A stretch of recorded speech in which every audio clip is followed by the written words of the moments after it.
Universidad Simón Bolívar. Hola, ¿cómo estás? Mi nombre es Yeleima y junto con mi grupo Gabriela, Victoria, Carles y Slayi te estaremos hablando en este momento sobre la hermenéutica constitucional y sus escuelas. Pero antes de eso te invito a que te suscribas a nuestro canal y des like a este video. Como te había dicho antes, mi nombre es Yeleima Yepes, soy estudiante de la Universidad Simón Bolívar de la carrera de Derecho, del primer semestre, y te hablaré sobre la hermenéutica constitucional. ¿Qué te puedo decir sobre la hermenéutica constitucional? La hermenéutica constitucional o interpretación constitucional se puede decir que es la vivencia real de la norma fundamental, vivencia que va explicando la actualización de la misma. ¿A qué me refiero con esto? La Constitución se encuentra repleta de enunciados normativos y lo primero que se debe hacer para hacer una buena interpretación a la norma de normas, que es la Constitución, es entender, comprender y conocer cada uno de estos enunciados. Algunos de estos enunciados son reglas que dan poder, de directrices o instrucciones, actos normativos o reglas meramente constitucionales. Pero no son solo estos son solo algunos de los ejemplos. Es necesario recalcar y resaltar que la Constitución es norma obligatoria. Todo poder judicial, toda ley, todo lo que se cree en cuanto al poder jurídico se encuentra sujeto a la Constitución para que sea exequible. De lo contrario no lo es. Inclusive para derogar una ley de la Constitución o reformarla se debe ir y recurrir a los escritos constitucionales. A continuación mi compañera te estará explicando las características de la hermenéutica constitucional. Hola, ¿qué tal, chicos? Mi nombre es Carla Martínez y hoy voy a hablarles sobre la argumentación jurídica. Podríamos decir que la argumentación es una de las tantas labores que desarrollamos los abogados en todo el campo del derecho del cual nos desempeñamos. La actividad de los abogados se desarrolla siempre desde dos perspectivas. La primera, que es el conocimiento de la ley, y la segunda, que es la argumentación. La argumentación, o bueno, al menos la argumentación jurídica, supone un aspecto técnico del desempeño profesional del abogado. Luego, sería válido admitir que hablar de la argumentación jurídica es hablar de la técnica jurídica o, si se quiere, del razonamiento jurídico. Sin embargo, debe aclararse que el concepto de la argumentación jurídica no siempre se refiere a la argumentación judicial. Esta última es una de las tantas caras que nos muestra la argumentación jurídica. El cargo que abarca el concepto en realidad es mucho más amplio. Si bien es cierto que tratándose de un debate, este terminaría en sentencia, que por supuesto debería ser argumentada.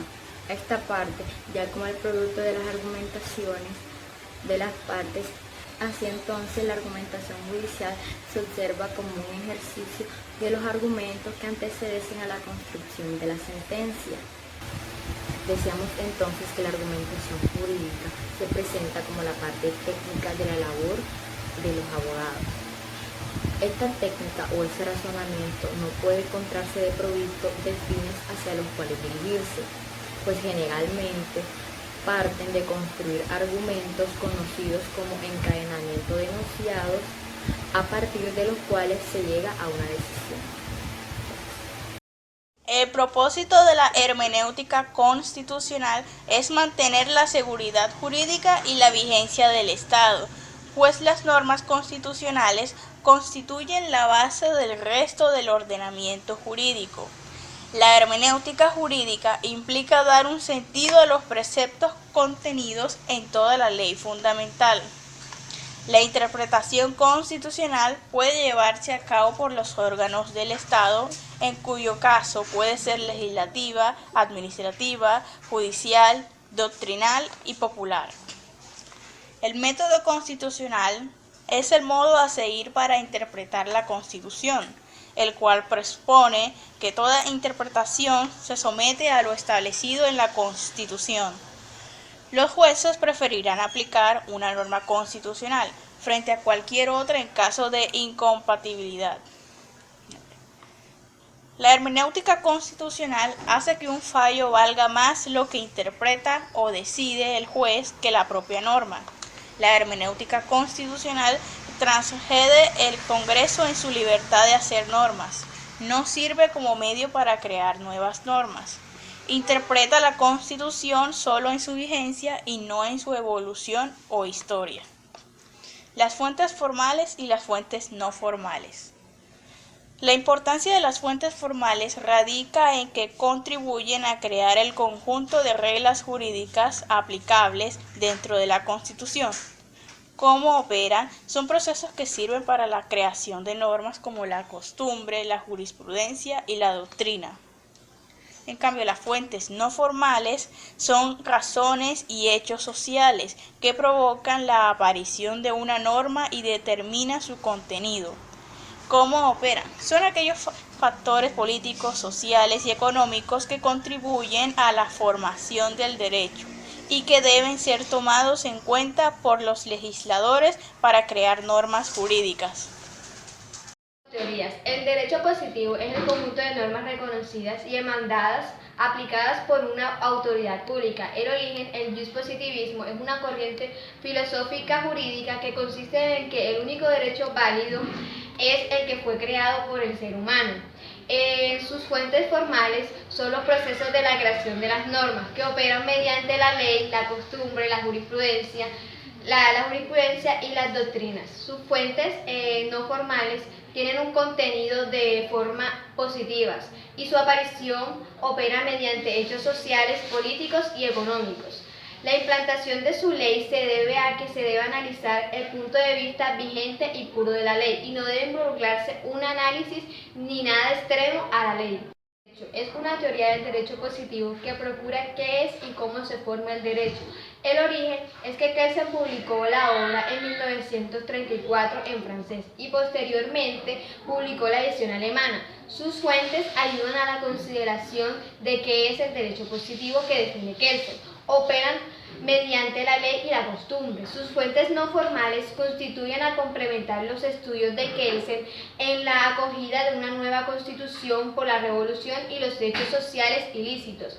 Las implantaciones de su ley se enterarían de que el derecho es una norma jurídica que regula las conductas humanas y no se podrían entender como un análisis psicológico, biológico, político, teológico y normas sociales o juicio de valor. La teoría impura consiste en implantar una transformación de la cultura jurídica latinoamericana. El origen fue publicado en el 2004. Las fuentes formales ayudan a la creación de la cultura jurídica que opera mediante la jurisprudencia, doctrinas y teorías europeas acogidas a lo largo de Latinoamérica. Las fuentes no formales ayudan a que Colombia acoja otras doctrinas que operen mediante la transnacionalidad del derecho, dando origen a nuevas teorías y recibiéndolas. Las implicaciones de su uso se tienen como una conciencia muy positiva y realista, que se caracteriza por la cultura jurídica en Latinoamérica. El naturalismo consiste en el nuevo derecho natural, en donde se afirman los preceptos jurídicos que emanan del razonamiento del hombre, al fin de alcanzar una armonía universal. En las fuentes formales trae consigo el derecho y no por ende puede operar, y las fuentes no formales son los hechos del exterior que ayudan a determinar el derecho como se merece o necesitan las personas. Opera en voluntad de cada persona y obviamente en el ente exterior. La implicación de su uso es que considera que el derecho no como mandatos escritos, sino como aquellos derechos que emanan a través de la razón del hombre y alejándose de los fundamentos religiosos. Y les vengo a hablar de los métodos de la interpretación de la ley. Entre esos está el exegético, el lógico, el sistemático y el sociológico. El exegético se basa en interpretar y evaluar el texto de la ley y de evaluar también las intenciones del legislador. El lógico se trata de utilizar el razonamiento y de observar los intereses y la voluntad del legislador. El sistemático contrasta el texto que se quiere interpretar con el contexto que está escrito realmente. Y el sociológico es la observación de la realidad social. Inferencias del uso de cada método. En el exegético, las interpretaciones quedan reducidas al culto de la ley. En el lógico, como bien dice su nombre, se utiliza la lógica para descubrir el significado de una norma oscura. En el sistemático se trata de un ordenamiento por medio de una red donde todas las normas se entrelazan entre sí y se ayudan unas a otras para la interpretación de sí mismas. En el método sociológico, la observación de la sociedad ayuda a entender las normas jurídicas porque el derecho está ligado con la sociedad.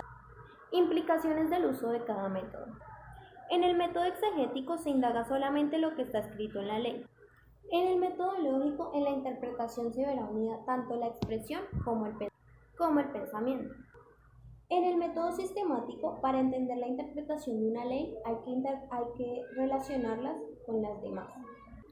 Y en el método sociológico se tendría una interpretación social alejada del texto. El método exegético estudia los textos legales y la forma en la que se fue redactada la ley. En el método lógico, solo los legisladores pueden manifestar la oscuridad de una ley. Y el método sistemático es un proceso mediante el cual se relacionan hechos aparentemente aislados y se formula una teoría que unifique los diversos elementos. Gracias por ver nuestro video y no se les olvide dar clic en donde dice manita arriba y suscribirse a nuestro canal.